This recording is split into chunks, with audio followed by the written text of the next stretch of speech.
میرا بندہ نوافل کے ذریعے سے میرا تقرب حاصل کرتا جاتا ہے یہاں تک کہ میں اس کی آنکھیں بن جاتا ہوں جن سے وہ دیکھتا ہے، اس کے کان بن جاتا ہوں جن سے وہ سنتا ہے،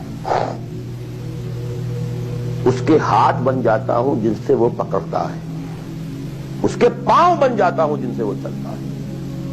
حدیث قدسی، اور سارے وہابی بھی مانتے ہیں اس کو، یہ نہ سمجھیے کہ یہ کسی صوفی کی بڑھ ہے، حدیث صحیح ہو عند کل المحدثین۔ اللہ ہاتھ بن جاتا ہے آپ کا، اللہ پاؤں بنتا ہے آپ کا، اللہ آنکھ بنتا ہے آپ کی، اللہ کان بنتا ہے آپ کا۔ یہ بہت اونچی بات ہے، بہت اونچی بات ہے، بہت اونچی بات ہے، لیکن یہ تقرب بالنوافل کا درجہ کہاں آئے گا؟ جہاں آپ ایک اسلامی نظام کے تحت سانس لے رہے ہیں، جہاں وہ اسلامی نظام نہیں ہے،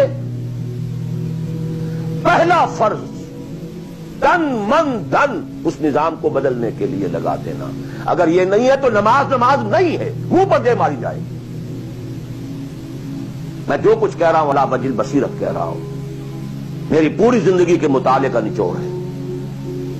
نماز منہ پر دے ماری جائے گی، روزے منہ پر دے مارے جائیں گے۔ You reconcile yourself to that system جو میری بغاوت کے اوپر مبنی تھا۔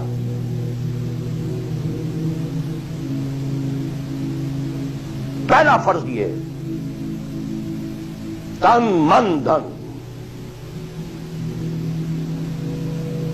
You can not reconcile with that system, you can not accept that system.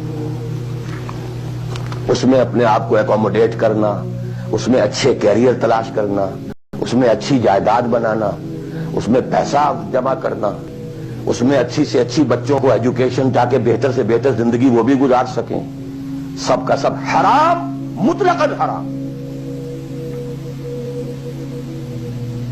پہلا کام یہ ہے اپنی جان، اپنا مال، اپنا تن، اپنا دن سب اللہ کے دین کے لیے خرچ کرو۔ سب سسٹمز لیول کے اوپر صرف جان کو باقی رکھنے کے لیے جو ناگزیر ہے، that is allowed, nothing more. This is the point, crucial point. اب ہمارے سامنے حدیثیں ہوتی ہیں اور سارے فضائل کی کتابیں ہیں اور یہ ہیں جن کا تعلق اس ماحول سے تھا جبکہ دین قائم ہو چکا تھا، اس کانٹیکسٹ میں باتیں ہو رہی ہیں، نفل کی بات ہو رہی ہے اور قیام اللیل کی بات ہو رہی ہے، اور جو ہے ختم قرآن کی بات ہو رہی ہے، اور اگر فجر کے بعد بیٹھے رہے مصلی پر اور 2 رکعت پڑھ کر اٹھے جبکہ سورج نکل چکا ہے تو اب یہ اتنا اونچا سوال، یہ ساری بات، all these things become absolutely irrelevant. The deciding factor is دین غالب ہے، ٹھیک ہے، چلو نوافل کی طرف، قرات کی طرف چلو، جتنا آگے سے آگے یتقرب الی العبد بالنوافل، ورنہ تقرب بالفرائض پہلے فرض کرنے ہوں، اور فرضوں میں پہلا فرض جہاد ہے۔ Now please note this word, جہاد اصل میں اس جد و جہد کا جامع عنوان ہے، your struggle against that system۔ لہذا انما المؤمنون الذين آمنوا بالله ورسوله ثم لم يرتابوا وجاهدوا باموالهم وانفسهم في سبيل الله، integral part of the definition of a مومن۔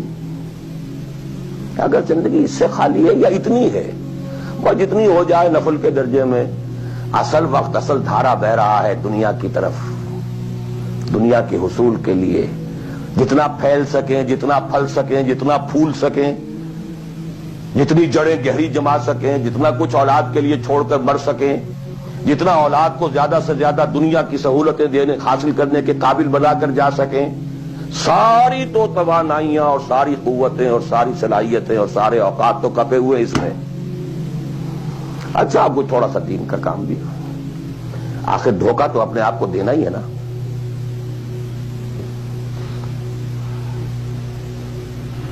قسمت فروش عورتیں بھی تو کالے کپڑے پہن کے جلوس میں نکلتی ہیں قاضیوں کے، اور سبیلیں لگاتی ہیں اور مسجدیں بناتی ہیں. They have to deceive themselves. ڈاکو لوگ نہایت سفاک یتیموں اور بیواؤں کی سرپرستی کرتے تھے. ہمارے معاشرے میں جو بستہ الف بستہ بے کے غنڈے ہوتے ہیں، ان کے ہاں بھی نیکی کا، پن کا، خیر کا کھاتا ہوتا ہے. اسی طرح کچھ مذہبی ایکٹیویٹی ہے. اصل شے یہ ہے کس ماحول میں رہ رہے ہیں. بہت خوش قسمت ہوتا میں اور آپ، پھر آپ اچھے سے اچھا پہنتے، کوئی اعتراض نہیں، اچھے سے اچھا کھاتے. قل من حرم زینۃ اللہ التی اخرج لعبادہ والطیبات من الرزق. خلافت راشدہ میں آپ رہ رہے ہیں، آپ حلال ذریعے سے کما رہے ہیں، آپ بہت اچھا کھائیے، بہت اچھا پہنیے، بلکہ اللہ چاہتا ہے کہ اس کی نعمت جو اس نے تمہیں دی ہے وہ تم پر ظاہر ہو. لیکن پلیز نوٹ دی کانٹیکسٹ. دین مغلوب ہو اور آپ اچھا پہننے اور اچھے کھانے کی فکر میں ہو.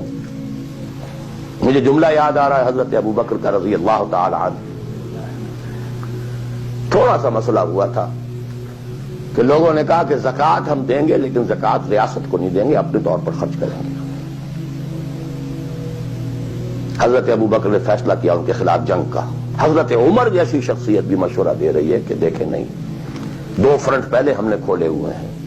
جیش اسامہ کو بھی آپ نے روکا نہیں کہ جائے، حضور نے تیار کیا تھا. پھر جو مرتدی ہو گئے، کسی اور کو نبی مان لیا، ان کے خلاف تو جنگ کرنی ہی کرنی ہے. لیکن یہ تو صرف نماز بھی پڑھ رہے ہیں اور یہ زکوٰۃ کا بھی انکار نہیں کر رہے، صرف ہمیں نہیں دے رہے ہیں. تو ان کے ساتھ ذرا مصلحت کا تقاضا یہ ہے کہ کچھ نرمی کی جائے. ان کے بڑے پیارے الفاظ تھے، ایبدل الدین وانا حی. کیا دین میں تغیر کیا جائے گا جبکہ ابھی میں زندہ ہوں؟ خدا کی قسم اگر یہ حضور کے زمانے میں زکوٰۃ کے اونٹوں کے ساتھ ان کے باندھنے والی رسی بھی دیتے تھے، اور اب اگر یہ کہیں گے کہ اونٹ لے جاؤ رسی نہیں دیں گے، تب بھی میں قتال کروں گا، اور خدا کی قسم کوئی میرا ساتھ نہیں دے گا تو میں اکیلا جاؤں گا. اور اے عمر تمہیں کیا ہو گیا؟ تم جاہلیت میں تو بڑے سخت تھے، اسلام میں آ کر تم نرم ہو گئے ہو. یہ ڈانٹ ابو بکر پلا رہے ہیں عمر کو رضی اللہ تعالی عنہ. تو اچھی طرح جان لیجیے، اب میں نہیں کہہ سکتا کہ میں کس طریقے سے اس کو بیان کروں، کیسے ٹھوک ٹھوک کر آپ کے ذہنوں میں اتار دوں. یہ ہے اصل شے. دین کا سارا سٹرکچر ہی بالکل ریورس ہو جاتا.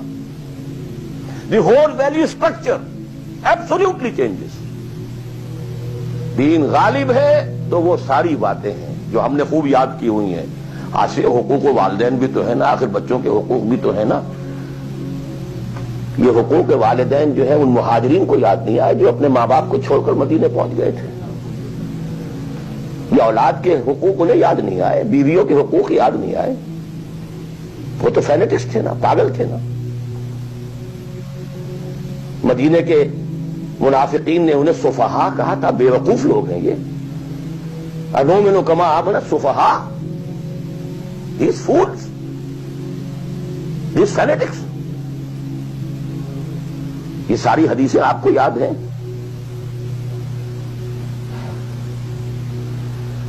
فرق ہے. اسلام غالب ہے تو مسئلہ کچھ اور ہے. اچھا کھائیں، اچھا پہنیں، نوافل ہے، نوافل پر نوافل ہے. جتنی ترقی کیجئے دنیا میں کرنا چاہیں دنیا میں کیجئے، روحانی ترقی کرنا چاہیں روحانی ترقی کیجئے. سارے میدان کھلے. علم میں، پروفیشن میں، کسی خاص فن میں ترقی کرنا چاہے کیجئے. دین غالب نہیں ہے اور آپ خود 50%، 60%، 70%، 90% کافر ہیں، اس لیے کہ اس ماحول کا جز ہے اس میں کفر کا نظام ہے. تو پہلا کام تو اپنے آپ کو اس کفر سے نجات دلانا ہوگا. پھر نماز بھی اسی کے لیے ہے.